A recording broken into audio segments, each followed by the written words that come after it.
Scooty আৰু দিলে ৰাতি পুৱাবৰ সময়ত দেখা সপোনবোৰ সঁচা হয় বুলি সচৰাচৰ আমাৰ মুখে মুখে বাগৰি থাকে এই কথাটো গতিকে একেবাৰে পুৱাতে দেখা সপোন এটা আজি সঁচা হ'ব মই সঁচা কৰিম আৰু সম্পূৰ্ণ নিজৰ সামৰ্থ্যৰ ভিতৰত এই সকলোবোৰ হ'ব গতিকে ভিডিঅ'টো চাব খুব এটা হেঁপাহৰ দিন আজি মোৰ কাৰণে চাই থাকিব হাই হাই গাইজ হাই মই এতিয়া ক'লে যাম স্কুটি কিনিব কোনে স্কুটি কিনিব মাইনি এতিয়া কা কা ভাল লাগিছে মোৰ ভাল লাগিছে মোৰো ভাল লাগিছে কা ভাল লাগিছে মোৰ বোলে চা আকৌ মোৰ ভাল লাগিছে তোমাৰ ঐ ভাল ভাল ভাল এইফালে চোৱা মাইনী আজি ভু আনিব কৈ দিয়াচোন ভু আনিব কৈ দিয়া ভু আনিব মিমি কৈ দিয়া মিমিয়ে ভু আনিব কৈ দিয়াচোন কোৱা নকয় মই আজি কি আনিম হাই হাই I mean Honda dealer. Hajarika. Dipuda. Ehale sa. Finally aji ami. Long. Tasa tel ko pasa ko ham kobo na. Sa hero hoise naki? Ene inno se. Bole. Ne na koi jalo naki? Na pang bina onodi. ভগৱান ধ্বংস নে পুৰা ফুলকুটা ধ্বংস ৰক্তিমদা উদ্ধাৰ কৰিব লাষ্টত মোক কৰিবা নাই উদ্ধাৰ বেকত বটলটো পিছফালে মই আছো বহুত বেছি চিন্তাৰ পিছত ফাইনেলি আমি ললোগে ডিলাক্স নেকি কৰক দাই আহি পিনি গোটেইখিনি কৰি দিছেহি এইফালে আমাৰ কুলেশ দা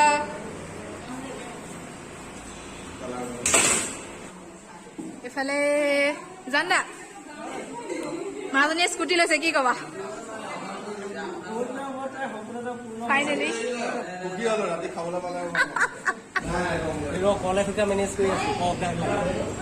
মাখন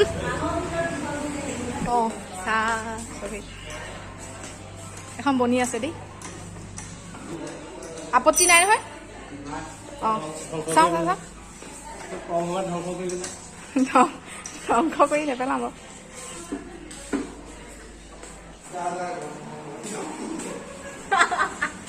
গম পাম গোটেই কাম কাজবোৰ হৈ গ'ল ইতিমধ্যে মোক দি দিলে মোৰ চাবিটো ক'ত পাৰ্থতে এইটো দাম কিমান 1,20,000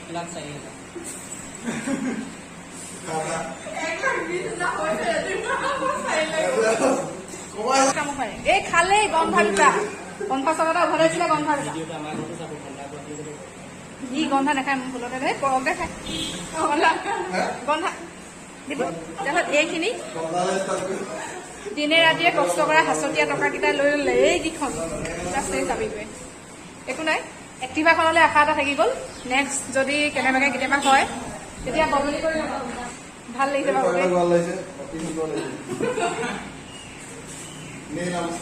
বাৰু দুটা হেলমেট দি দিছে ন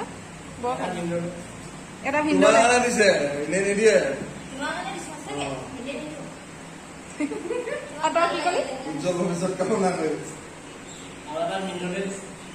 হ'ব পিছফালে এতিয়া ভিনিয়েক বহে নে নবহে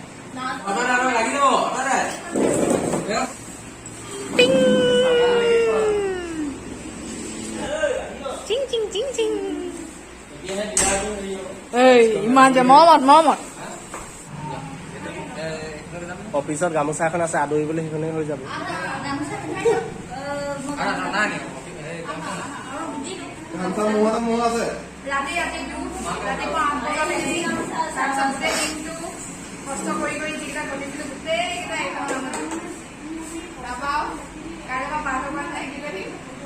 খুব কম সময়ত ধ্বংস হৈ যাবি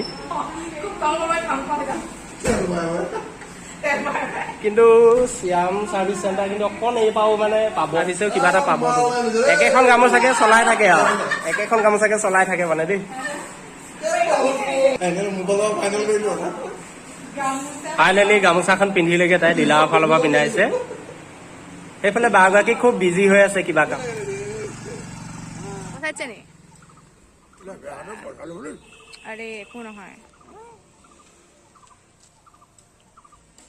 দিছে দেই আৰু দিলে কেৱল ফাইনেন্সত অনাৰ কথা আছিল কিন্তু তাত গৈ গোটেই কথা বতৰাবোৰ মিলাৰ পিছত কেছ দিয়ে লৈ আহিলোঁ আৰু ফাইনেন্সৰ একো লেছ কেছ নাৰাখিলোঁ আৰু কাৰণ সেইবোৰ বৰ দীঘলীয়া হৈ যায় সেইকাৰণে দেউতাই মিঠাই আনিবলৈ পইচা দিলে আৰু তাৰপিছত আমি তেল ভৰালোগৈ অকণমান কিবা এটা খালোঁ আৰু তাৰপিছত ঘৰলৈ কাৰণ আটাইকেইটা পোৱালি ৰৈ আছে মাইনীৰ স্কুটি চাবলৈ এখন স্কুটি চোৱা মানুহ এটা কেনেকুৱা লাগিছে স্কুটিখন অঁ আৰু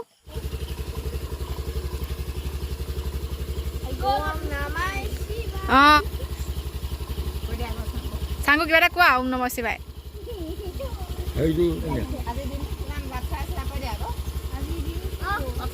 আজি কেইবাৰ আহিলা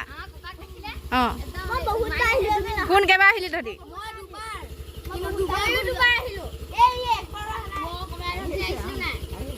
আহিছিলি গ'ল গ'ল গ'ল গ'ল প্ৰত্যেক মানুহে আচলতে নিজৰ নিজৰ পৰিধিটো জানে মই কিমান দূৰলৈ বা মই কোনখিনিলৈকে খেপিয়াব পাৰিম মই কোনখিনিলৈকে যাব পাৰিম সেই সীমাটো আচলতে প্ৰত্যেকে হয়তো অনুধাৱন কৰিব পাৰে গতিকে সেই সীমাটোৰ ওচৰত মোৰ এই কামটো আছিল মই মানে এইটো মোৰ কাৰণে খুব এটা ডাঙৰ কথা 23 বছৰ বয়সত ইচ্ছা কৰাৰ ধৰণে গোটেই কামখিনি আগবাঢ়ি শেষত মই এই বস্তুটো মোৰ হাতলৈ আনিলোঁ মই সম্পত্তি বুলিয়ে কৈছোঁ আৰু এইটো আচলতে মোৰ কাৰণে খুব এটা ডাঙৰ কথা আৰু গ্ৰেজুৱেশ্যনৰ পিছত মই এনেই থকা নাই মই কাম কৰিছোঁ মাজতে মাত্ৰ মই 4 মাহমান সময়হে এনেই আছোঁ খুব সম্ভৱ তাৰ মাজতো মই কামেই কৰি আছিলোঁ কিন্তু তাৰপিছত মই অহৰহ কাম কৰিছোঁ দিনে ৰাতিয়ে যিখিনি কষ্ট কৰিছোঁ ৰাতি যদি মই এটা প্ৰগ্ৰেম কৰিবলৈ গৈছোঁ তেন্তে একেখন চকীতে একেটা ভাজতে মই ৰাতিপুৱা 8 বজালৈকে কটাই দিয়াৰ ৰেকৰ্ড আছে এটা চকুৰ টিপ নমৰাকে মই এটা প্ৰগ্ৰেম চলাই নিওঁ গোটেই ৰাতিটো মই নুশো আকৌ পিছদিনাখন আকৌ সেই দিনটো অকণমান আজৰি হৈ বা অকণমান হৈ আকৌ সেই ৰাতিটোলৈ মই ওলাই যাওঁ আচলতে সেইটো লেভেলত মই কষ্ট কৰিছোঁ বা দিনটো মই ইয়াত বহি থাকোঁ ইয়াত মই মোৰ কামখিনি কৰোঁ আকৌ ঘৰলৈ গৈ ৰাতি মই চাবোনৰ কাম কৰোঁ বা বাকী যিখিনি মোৰ কাম থাকে সেই কাম কাজখিনি মই আগবঢ়াই নিওঁ গতিকে দিনে ৰাতিয়ে মই কষ্ট কৰি যিখিনি মোৰ সামৰ্থ্যৰ ভিতৰলৈ আনিছিলোঁ সেই সামৰ্থ্যৰ ভিতৰত মই এই কামটো কৰিছোঁ আৰু যিটো কামে মোক সাংঘাতিক ধৰণে উৎফুল্লিত কৰিছে মোক মই ভাবিছোঁ কালিৰ দিনটোত মই ভাবিছোঁ যে মই ডাঙৰ হৈছোঁ হয়তো মই এইখিনি কাম কৰিব পাৰিছোঁ চাগে মই ইয়াতকৈও কৰিব পাৰিম যদি মই ইচ্ছা কৰোঁ আৰু এই দিনটো মই স্মৃতি ৰোমন্থন কৰিম মই ভাল পাম এই দিনটো সোঁৱৰি যে এখন স্কুটি মই মোৰ নিজৰ টকাৰে মই মোৰ নিজৰ হৈ আনিলোঁ মোৰ নিজৰ হাতলৈ আনিলোঁ মোৰ নিজৰ সম্পত্তি কৰিলোঁ গতিকে এই দিনটোৰ কিছু স্মৃতি কিছু দৃশ্য মই আপোনালোকৰ লগত ভগাবলৈ বিচাৰিছিলোঁ আৰু ভিডিঅ'টো চোৱাৰ বাবে ধন্যবাদ লগ পাই থাকিম চাই থাকিব আৰু আপোনালোকেও মোক এইদৰে উৎসাহ জনাব বুলি আশা কৰিছোঁ ধন্যবাদ